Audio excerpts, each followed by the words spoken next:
हाय बेचारी बहू। सरिता की शादी एक अच्छे परिवार में हुई है। उसका पति रोहन उसे बहुत प्यार करता है। घर में उसकी सास शांति और ननद मीनाक्षी भी है, जो सरिता के किसी काम में दखल अंदाजी नहीं करती। लेकिन फिर भी सरिता को ऐसा लगता है कि दुनिया की सबसे ज्यादा बेचारी बहू वही है और सबसे ज्यादा अत्याचार उसी पर हो रहा है। माँ जी, ये लीजिए आपकी चाय। अरे बहू, तूने इतनी ज्यादा चीनी क्यों डाल दी चाय में? हाय हाय माँ जी, मैंने तो उतनी ही मीठी बनाई है जितनी मीठी आपको पसंद है। माँ जी, आपको तो मेरे हाथ की चाय अच्छी ही नहीं लगती। जब देखो कुछ न कुछ कमी निकाल ही देती हो।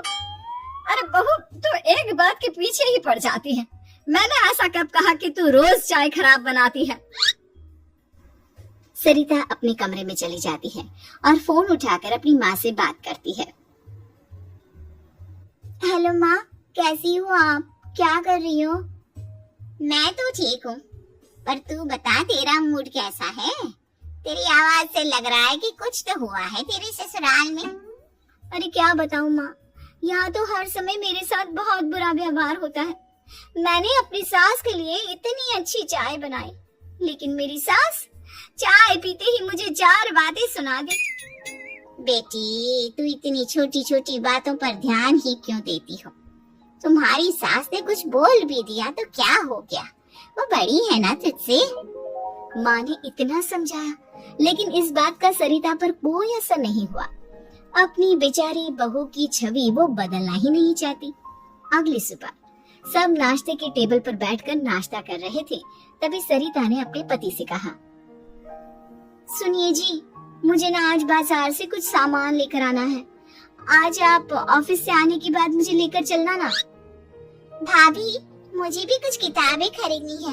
आप दोनों जा ही रहे हो तो मेरी किताबें भी ले आना। लो, अभी तो बात ही की है बाजार जाने की तो एक फरमाइश आ गई। माँ जी, आप भी बता दो कुछ, और हाँ, मोहल्ले वालों से भी बोल दो अगर वो कुछ मंगवाना चाहते हो तो। बेचारी मीनाक्षी अपना सा मुंह लेकर रह गई। ये सब देखकर रोहन से चुप नहीं रह गया और वो गुस्से में बोला, सरिता, क्या हो गया है तुम्हें? मीनाक्षी ने तो सिर्फ किताबों के लिए बोला है। तुम्हें मीनाक्षी से इस तरह से बात नहीं करनी चाहिए। माफी मांगो उससे अभी। क्या? मैं माफी मांगू? दिन भर आपके घर के काम करूं मैं, आपकी और आपके घर वालों की बातें सुनूं मैं, और अब माफी भी मैं मांगू? ऐसा कभी नहीं हो सकता। ये बोलकर सरिता वहाँ से चली जाती है। एक दिन उनकी पड़ोसन घर आती है। अरे सरिता, क्या कर रही है? और क्या करूंगी भाभी जी, बस घर का काम ही कर रही हूँ। आप बताओ कैसे आना हुआ? अरे मैं तो तुम्हारा हालचाल पूछने आई थी, लेकिन तुम तो बिजी लग रही हो। कोई बात नहीं, मैं बाद में आ जाऊंगी। और क्या करूँ भाभी जी, जब से शादी होकर आई हूँ ना, बस काम ही कर रही हूँ, और इस घर में ना कोई मेरी कदर नहीं करता। पति है जो बस घर से ऑफिस, ऑफिस से घर। ननद को तो कॉलेज से फुर्सत नहीं। बची सास तो उनका सारा समय मेरी गलतियाँ निकालने में लग जाता है। अरे ये क्या कह रही हो सरिता? तुम्हारी सास तो पूरे मोहल्ले में तुम्हारी तारीफ करती फिरती है कि तुम बहुत अच्छी हो, पूरा घर तुम्ही ने संभाल रखा है। हाँ तो क्या हुआ, इसमें गलत क्या कहती है? सच्ची तो कहती है। मेरी मर्जी के बिना इस घर का पत्ता भी नहीं हिलता। शाम को जब रोहन घर आया तो उसने सबसे कहा, कल हम सबको मौसी जी के घर जाना है, उनकी बेटी की शादी है। सब अपनी अपनी पैकिंग कर लो, सुबह होते ही निकल जाएंगे। और सरिता, तुम कान खोलकर सुन लो, वहाँ जाकर किसी की बुराई भलाई शुरू मत कर देना, नहीं तो मुझसे बुरा कोई नहीं होगा। हाय हाय जी, आप तो ऐसे कह रहे हो जैसे मैं सुबह शाम सबकी बुराई करती फिरती हूँ। आज तक कोई कह नहीं सकता कि मैंने किसी की पीठ पीछे किसी के बारे में कोई बुरी बात बोली हो तो। अरे बस बहू, बात को और ज्यादा आगे मत बढ़ा। हमें सब पता है तू हमारे साथ क्या व्यवहार करती है। ये बात घर तक रखना, शादी में किसी को कुछ मत बोलना, नहीं तो सब कहेंगे कि शांति की बहू कितना बोलती है। हाँ हाँ, सब कुछ तो मैं ही बोलती हूँ ना। आप लोग तो हर समय फूलों की बारिश करते रहते हो मेरे ऊपर। सारी गलती मेरी है जो मैं इस घर में आई। सबका कितना ध्यान रखती हूँ, लेकिन फिर भी मेरी तो आप लोगों की नजर में कोई कदर ही नहीं है। अगली सुबह सब लोग मौसी जी के घर पर चले जाते हैं। वहाँ पर शादी का माहौल होता है, सब जगह चहल पहल होती है, बहुत सारे मेहमान आए हैं। सरिता को वहाँ बहुत अच्छा लग रहा है। वो अपने मन में सोचती है, यहाँ कितना अच्छा लग रहा है, कितनी रौनक है। मैं यहाँ किसी से ज्यादा बात नहीं करूंगी। अगर मेरे मुंह से कुछ ऐसा वैसा निकल गया तो रोहन जी तो मुझसे गुस्सा हो जाएंगी। सरिता ये सब सोच ही रही थी कि वहाँ रोहन की कजिन साक्षी आ गई और सरिता से बोली, आप सरिता भाभी हो ना?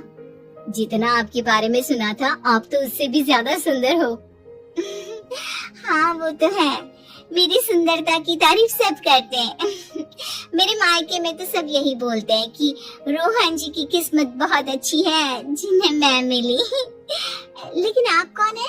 मैंने आपको पहचाना नहीं। मैं रोहन भैया की कजिन हूँ। आपकी शादी पर नहीं आ पाई थी ना, इसलिए आप मुझसे मिली नहीं कभी। शांति मौसी और मीनाक्षी आपकी बहुत तारीफ करते हैं। क्या कहा तुमने? मेरी तारीफ? कभी नहीं। मेरे ससुराल वाले कभी मेरी तारीफ कर ही नहीं सकते। मैं इतनी अच्छी हूँ, मेहनती हूँ, लेकिन उन्हें तो मेरी कदर ही नहीं। सारा दिन घर का काम करती हूँ, फिर भी मेरी सास ना मुझे सुनाती रहती है, और पति भी मेरी सास की साइड लेते हैं। ना कभी बाहर ले जाते हैं, ना कहीं घुमाने। अगर घुमाने के लिए कभी बोल भी देना तो उनकी बहन बीच में आ जाती है। मैं कैसे रह रही हूँ उस घर में, ये मैं ही जानती हूँ।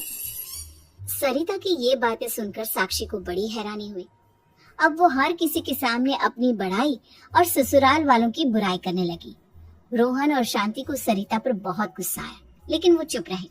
अगले दिन जब वो अपने घर पर आए, सरिता, तुमने क्यों सबके सामने मेरी इज्जत का तमाशा बनाया? तुमसे बोला था ना कि चुप रहना।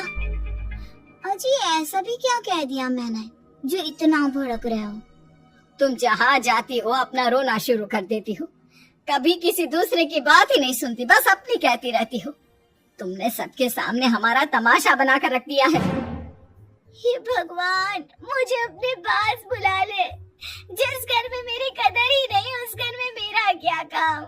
अरे क्या करूंगी मैं यहाँ रहकर? जो भी आता है मुझे सुनाकर चला जाता है। मैं तो किसी से कुछ नहीं कहती। सीधी सादी बहू मिल गई है ना सबको, तो जो जी में आए वो करो। सरिता ने अपने आगे किसी को कुछ बोलने ही नहीं दिया, और उस दिन भी उसने सबके सामने खुद को बेचारी बना ही दिया। अगले दिन मीनाक्षी कॉलेज के लिए लेट हो रही थी, इसलिए वो हर काम जल्दी जल्दी कर रही थी। अपना नाश्ता लेने किचन में गई और पतीले में रखे गरम दूध को गिलास में डालने लगी। दूध का पतीला उसके हाथ से छूट गया और गरम गरम दूध उसके हाथ पर गिर गया। ओए माँ, हाय मेरा हाथ, माँ मेरा हाथ जल गया। मीनाक्षी की आवाज सुनकर सरिता दौड़ती हुई आई। ये क्या किया तुमने? तुम्हें नाश्ता चाहिए था तो मुझसे बोल देती, मैं क्या मना करती थी? अब पता नहीं कितने दिन की मुसीबत पाल ली तुमने। सरिता मीनाक्षी को उसके कमरे में ले गई और उसका बहुत ख्याल रखा। उसका इस तरह से ख्याल रखना शांति और रोहन को थोड़ा अजीब लगा। माँ, सरिता के दिमाग का भी कुछ पता नहीं। कल शादी में सबको इतना कुछ बोल कर आई है हमारे बारे में, और अब मीनाक्षी की कितनी अच्छी देखभाल कर रही है। ये ऐसा क्यों करती है?